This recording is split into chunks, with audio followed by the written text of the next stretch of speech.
One of the things I am most excited about for the upcoming Rise of the Beast movie is their interpretation of Scourge, because I love a great movie villain. I don't know who doesn't. Personally, I've got a lot of attachment to certain movie villains, and that's why today I am super excited to be bringing you a review for Studio Series number 101, Rise of the Beasts, Scourge, on today's deceptibot9 reviews. Let's get it!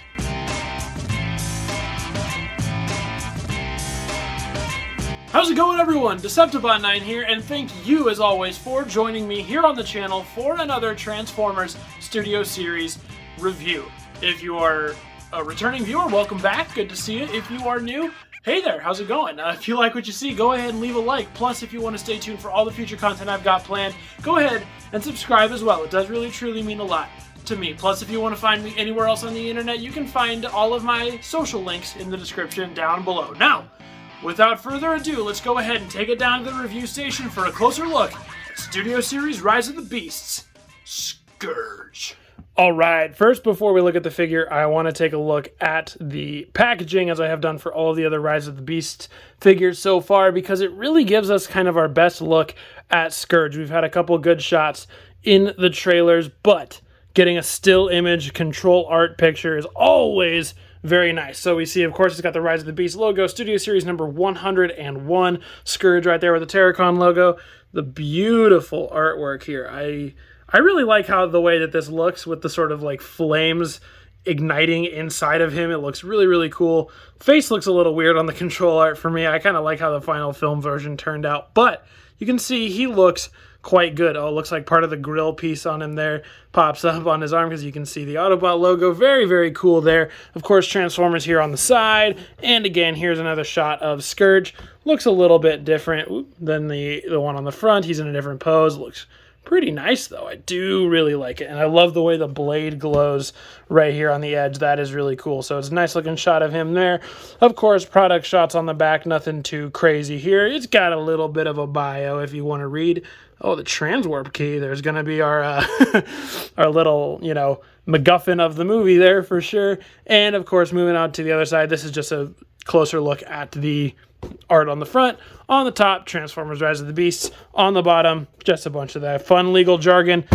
That's it for the box. Let's get to the figure. All right, and here is Scourge himself out of the box in robot mode, with all of his accessories. He does only have the one alternate cannon accessory, but of course, we'll talk about that when we get there. So here's just a quick overview of how he looks. I think he looks fantastic here in robot mode. I think it's a really great look, really cool design as well. And the figure itself is pretty solid. I don't think it's my favorite out of the Rise of the Beast line. I will be making a ranking video of all of the Rise of the Beast Studio Series figures quite soon, but he is really, really awesome in his own right. So let's go ahead and take a closer look at the detail on this guy, shall we?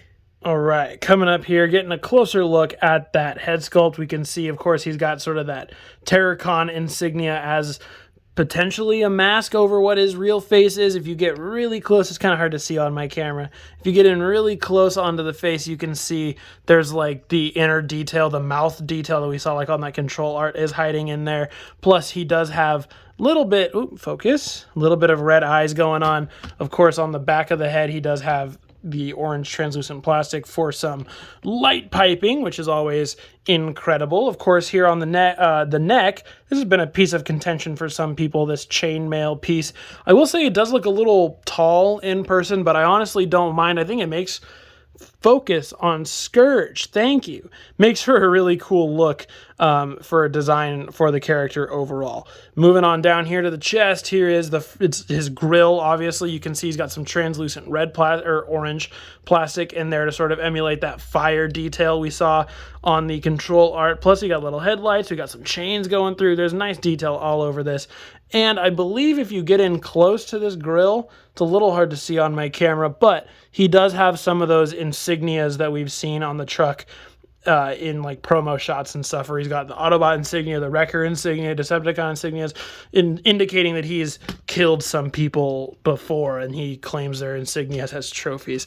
Moving on to the shoulders here, look really nice. We got some nice gray detail on it, which looked really cool, with like the sort of yellowy, like kind of dirt scratches type look on it as well. Plus, coming in here, there's a nice molded detail on these like cylinders that form his shoulders. Of course, here's part of the truck. We got the pipes on the back with a lot of nice detail on them, including chains wrapped around them and all that stuff. Arms have a lot of nice molded detail to them as well, nice mechanical detail. And here, of course, the claw arm on this side has got stuff molded on the inside as well. This arm, of course, he's got molded detail on this side, which looks great.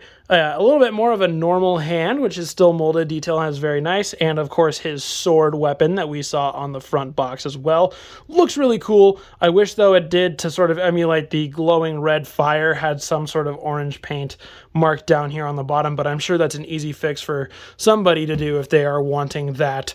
Not me. I don't usually take paint to my figures. I'm not that skilled. Moving down to the crotch area, lower ab crotch area, we got more of that sort of scuffed up, sort of maybe potentially dirt detail with some pipes. I like the asymmetry going on here. We got some tires and some pipes and trailer hitches molded in there on the legs as well. We got wheels. These are his actual wheels from the truck mode. The other side's got some nice molded detail on it as well. Moving down to the feet, there they are, just a bunch of gray hunks of feet. And quick look at the back. Everything compresses up really nicely on the back here. And as you see, more of that orange sort of glowy effect with some more of those truck details up here at the top that we will see when we get to the truck mode. But yeah, Scourge is just absolutely chock full of detail all over the place. He's a very nice figure to look at. He looks very evil, very menacing, and I absolutely love it. So let's talk these accessories really quick, because it's only one accessory, really. It's his arm cannon, which if we get it to focus, there we go. You can see the detail on the arm cannon there, how it sort of looks like his claw is wrapping around it, and of course, the little canopy open piece here. If you look on this side, there's a little opening there, because what you do is you grab this claw arm, which of course all of these fingers, we can talk articulation in a minute, but all these fingers are on a little articulated hinge. But if you pop it off, boink, you're left with this little stub here. If it focuses, there we go.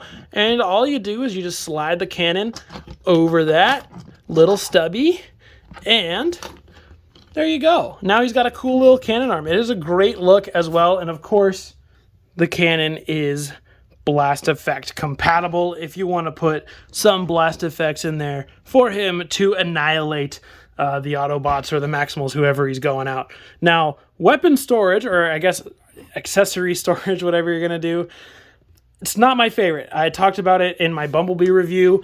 I don't really like when Studio Series figures do this for storage. So you'll see here on the arm, there's a little open tab here at the very top. If you spin the guy to his back, there's a little tab sticking out on the back.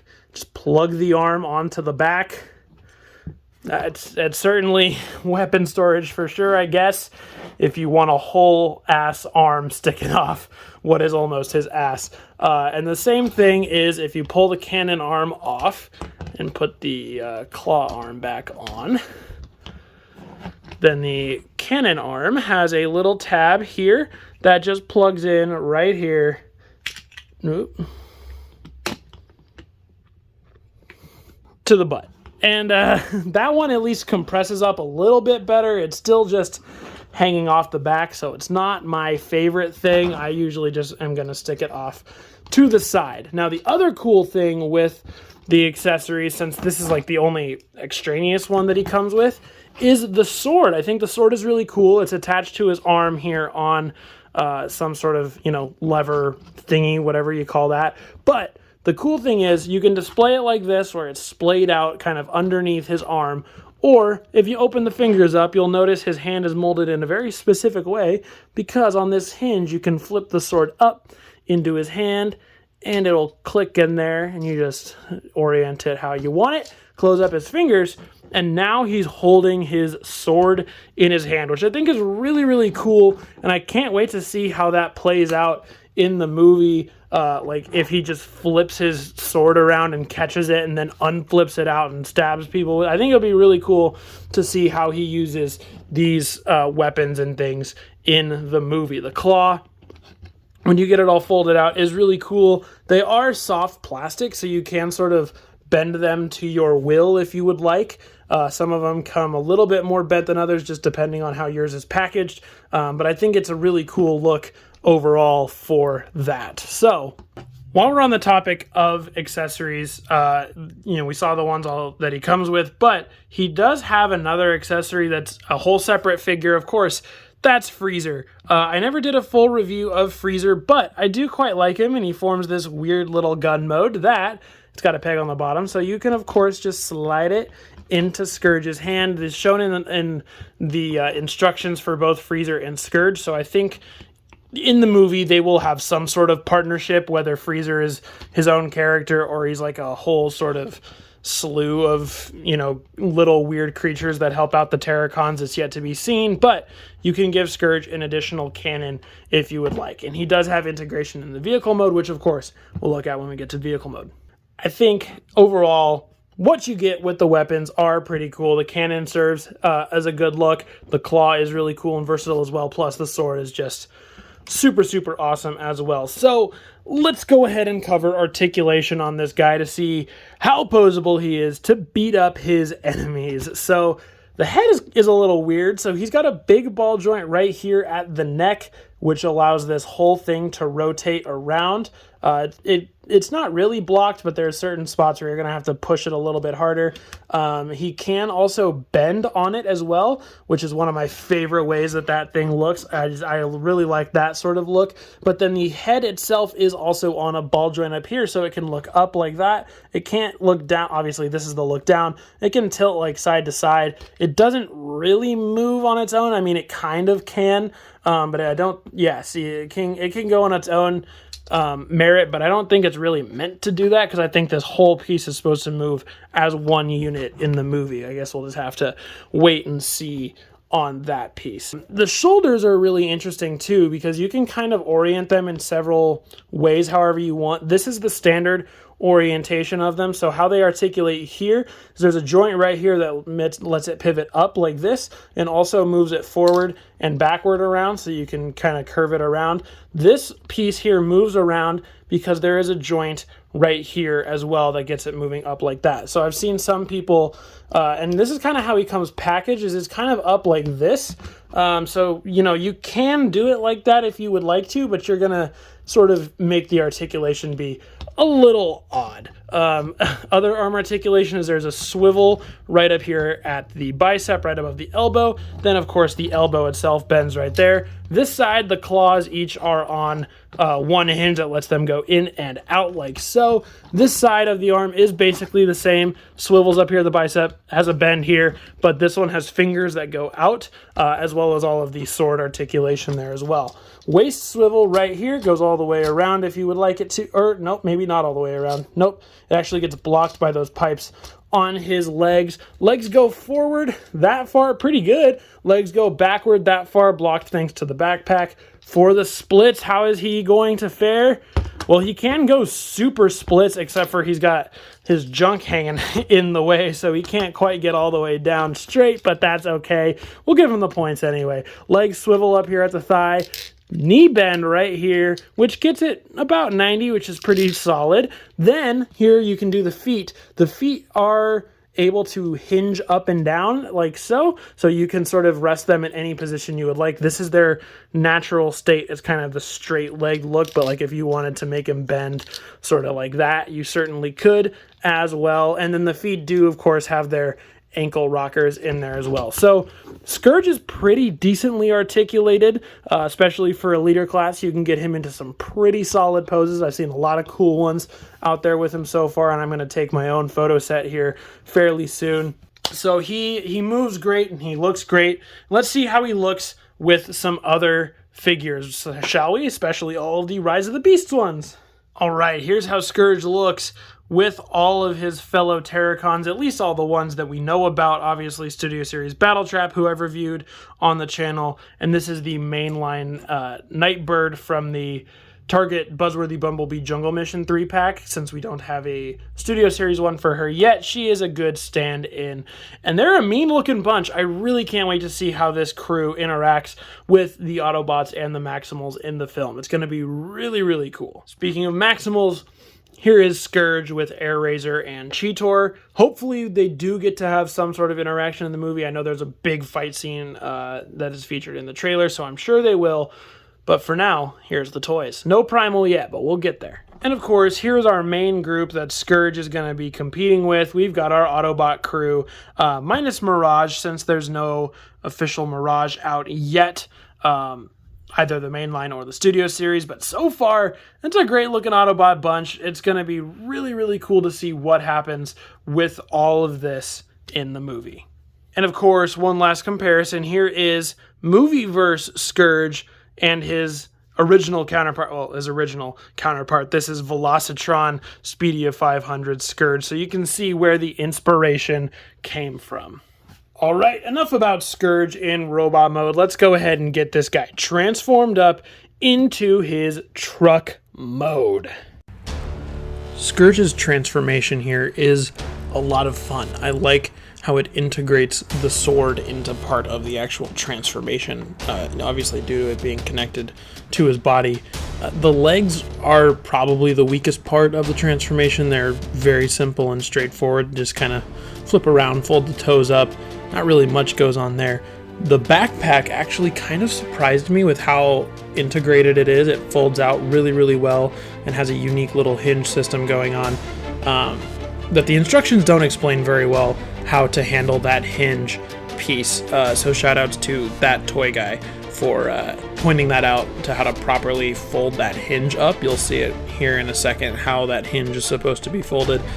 And yeah, like I said, the sword here connects into the legs, which is a great little integration piece there.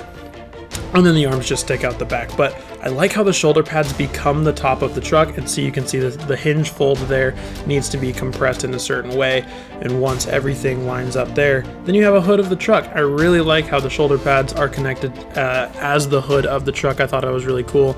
And then I really like too what happens here with the wheels coming out from behind under the chest piece with the grill folding out and around. I think that is a really neat piece of transformation there. So everything that goes on in the top half of the transformation is really, really interesting and fun to me. The legs could have probably tried a little bit harder in my opinion, but the transformation overall is really, really fun. You can't go wrong with it. And of course here we have to talk about the weapon storage transformation. I really like how this thing folds out, flips around, and forms, these little things that we see on the back of the truck. I'll talk about it later, but yeah, this piece that is integral to the truck in the film is formed from the cannon. That is a really, really unique weapon storage in vehicle mode.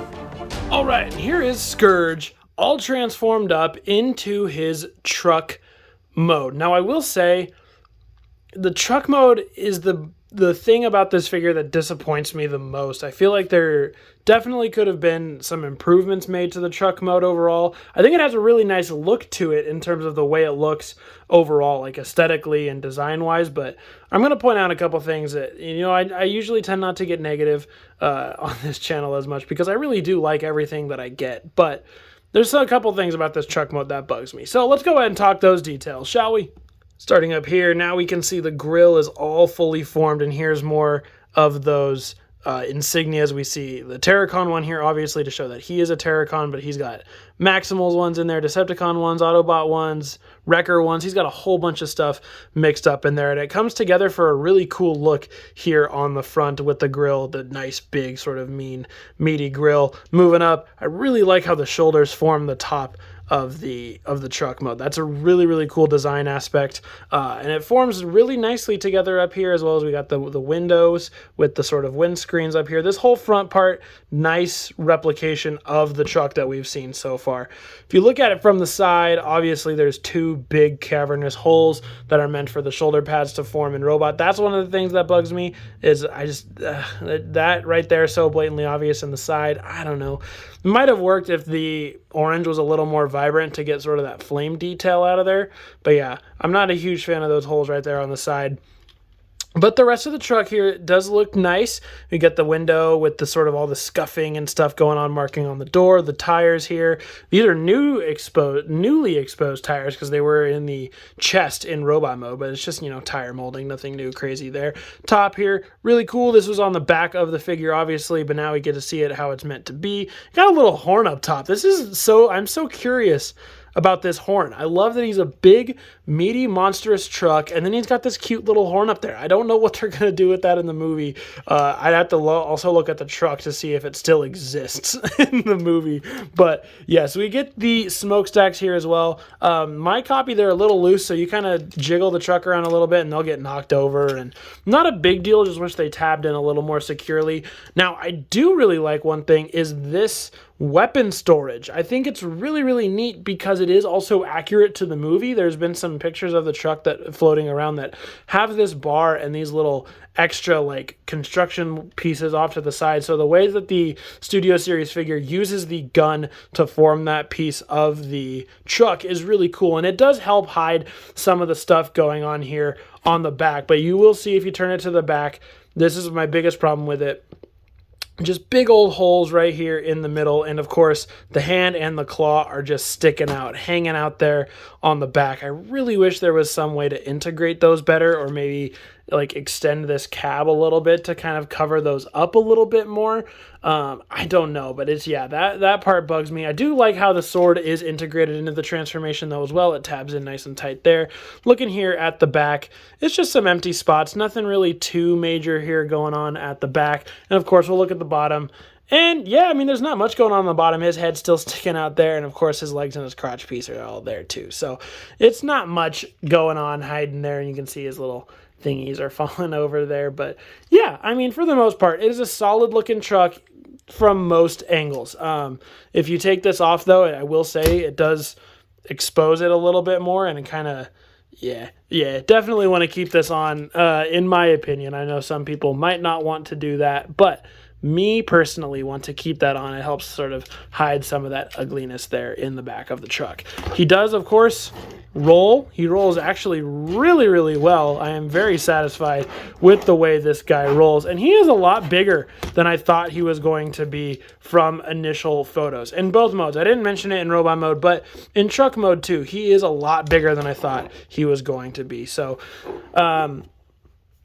while we're here, let's talk freezer integration, because of course I mentioned it in robot mode. So the way freezer integrates here into the truck mode is he's got these tabs on the inside of his weapon, and if you orient freezer in the correct way, which is basically his turret mode, but you flip these arms around to the side, he's got little tabs on the inside of his arms that are meant to just slot in to these tabs here on the little crevices. Ooh, kind of rocks a little bit, and he just rests there and he chills out and he has a good time. And that also helps with sort of the ugliness of the back of the truck, because now he's got a big old creature hanging off the back for him to shoot with. Again, it is yet to see whether this is going to actually happen in the movie or not. I kind of hope it does, because it does give kind of a cool look to it. We'll just have to wait and see. All right, let's see how Scourge looks with all those other figures we saw him with earlier, shall we? Here is our TerrorCon lineup, and they are looking super, super cool. See if we can put him in that original shot or something close to this. Yeah, it's a pretty cool, mean-looking bunch. I am not going to lie. I like the way that the two trucks look together, and I love the way Nightbird, at least the mainline version, integrates fairly well to this combination, although I will say it is kind of weird that Scourge is like a big, mangly monster truck, and Battletrap is like a kind of, you know, sort of janky looking tow truck, and then Nightbird is just like a really nice car. I think it's a really interesting juxtaposition between the three, but I do think our TerrorCons are looking awesome. Here he is with our Maximals so far. We can see the cheetah and the bird trying to take the truck down. Will they win? I don't know. We'll have to see in June, but overall, good looking bunch here too as well. And of course, you got to bring in the Autobots, and yes, you can definitely tell which of these guys, Optimus knocking down RC, which of these guys is the bad guy. Of course, it's this big menacing monster here in the middle. I can't wait to see all these guys coming together on screen this summer. And of course, just so we can see, here are the two Scourge trucks together in vehicle mode. They both look really, really nice. Scourge is a lot bigger, they're both Scourge. Movie Scourge is a lot bigger than Generation Scourge here. It's really, really cool to see that as well. But they both look really, really nice, and you can definitely, of course, see where the inspiration came from. All right, that is going to do it for my closer look at Studio Series Rise of the Beast Scourge. So let's go ahead and charge on back up to me for my final thoughts. All right, so what are my thoughts on the villainous Scourge here? Well, I think he is a pretty solid figure overall. I think the robot mode looks absolutely impressive. It's really, really scary and terrifying. It's a great design. And overall, he poses really well. He feels good in robot mode. And as you saw, like, he can hold people with his claw just like he does in the movie. I love the versatility of the sword as well. Really great robot mode with a really fun transformation. I like a lot of the things they do with the transformation, but then ultimately a truck mode that's kind of okay. It's got some nice spots to it. Overall, but I wish it had gotten a second pass at design to sort of cover some things up and sort of make it a little bit of a cleaner truck mode overall. But yeah, overall, if you're getting the rest of the Studio Series Rise of the Beast figures, you're definitely not going to want to miss out on Scourge. I think he's definitely one of the better ones from the first wave of Rise of the Beast, I think. But guys, that is going to do it for my full review of Transformers Rise of the Beast Studio Series Scourge. So go ahead and let me know down below what your thoughts on this figure are. Let's talk all things Studio Series Scourge down in the comments below. And guys, if you made it all the way to the very end of the video, thank you so much. I do really, truly appreciate it for all of those who stick around.